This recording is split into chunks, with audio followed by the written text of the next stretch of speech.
Good morning, grade fives. I can't believe we're in our third week of online school. How are you doing? Probably tired. I'm tired. I want to be with you. Here is the Bible verse before we start.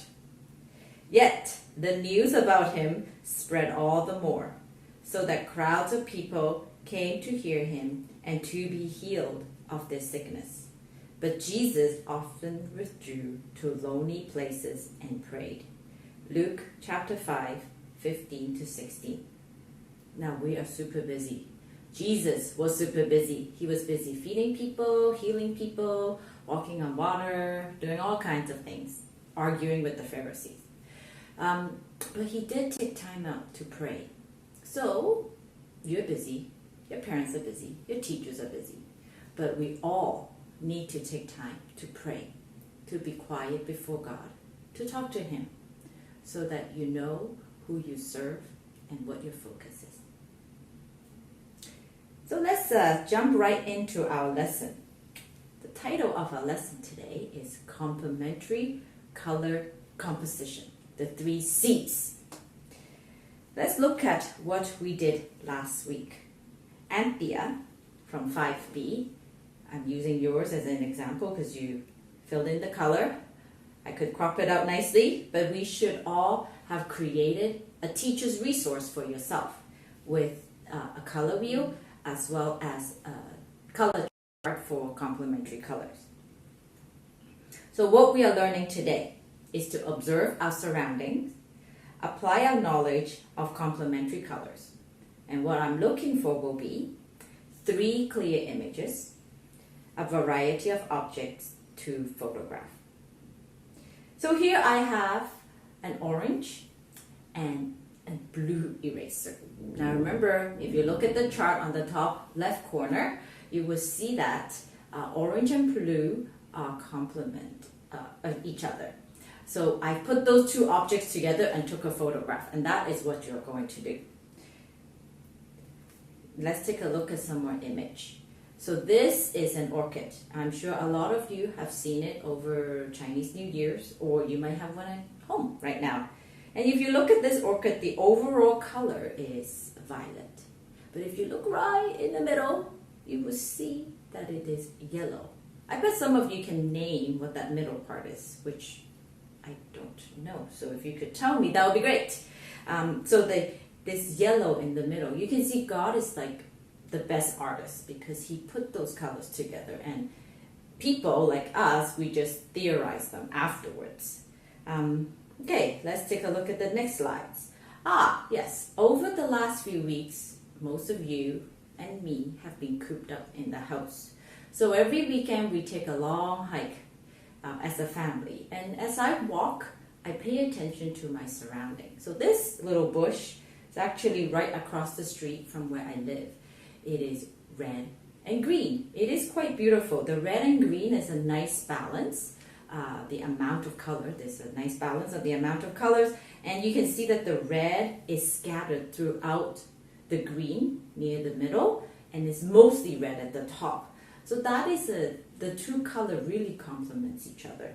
If you think of red and green, you always will think of poinsettia during Christmas time and the Christmas berry. So let's take a look at the next picture. Red and green again. So here as we're walking, I saw these nice red leaves. I'm like, oh, this looks really cool. And I was trying to put it up against a bush. And then I looked down and I realized, hey, there's all these vines on the ground. I can just put it on. And I took a picture. And Jillian suggested, hey, what if something green goes inside the leaf? So I picked up a little leaf and put it on the tiny leaf on the big leaf. And I took another picture, which is really nice because the color complements each other. Even though the volume, like if you look at the leaves, the red leaves on the left-hand side, even though the red leaves, there's a lot of red, all I need is a little bit of green and it stands out because it complements each other. It helps each other stand up. It boosts each other.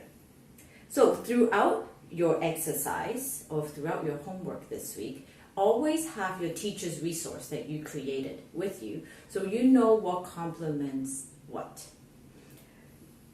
So when you are taking pictures, before you start, think about the colors. Say if you notice a lot of blue cabinetry, so what will complement the blue cabinet? Green. Not green, orange. So you can look around the house and look for something orange, and you can place it in front of the cabinet or in a corner, and you can play around with that composition. So always look around. You are not necessarily bound to being inside. If your parents allow you, you can go outside to take pictures, or look in your closet, look in your kitchen cabinets, look in your toy box. I am sure you will see lots of different color combination. Alright, so I'm going to show you what I did with an orange, a lonely round orange, and I made 3 compositions with this orange. So you saw the one with the eraser, and then I also picked up a Lego block and put it on top. In my head, I imagined that I could do a lot more blue and put my orange on top. That's another option if you have lots of Lego.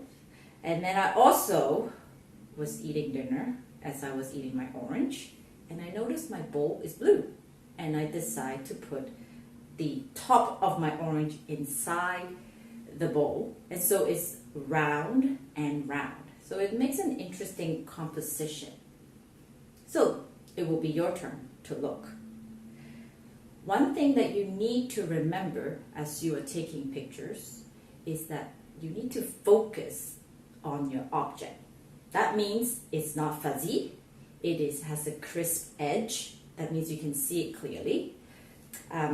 If you're taking pictures and it's very fuzzy on your screen, it could be that you're too close to the object. So make sure you move back a little bit so that you'll give a chance for the lens to refocus. Otherwise, it's like reading like this, and it's very, very, very tricky.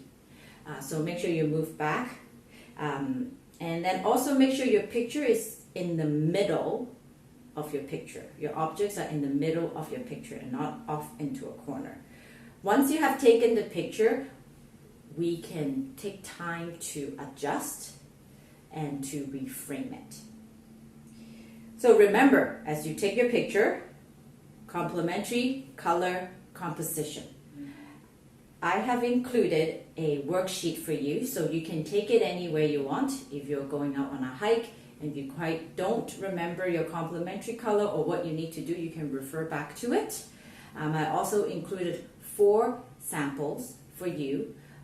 So tomorrow, or not tomorrow, on day 5, we're going to have mini Google Meets for the art class. So your time is scheduled as according to your regular art time. I will have 15 minutes for you guys to meet with me and to ask any questions. So if you have any pictures that you have taken, that you have attempted, you can email it to me and I can show it to the class and we can talk about it of how we can make it work for you.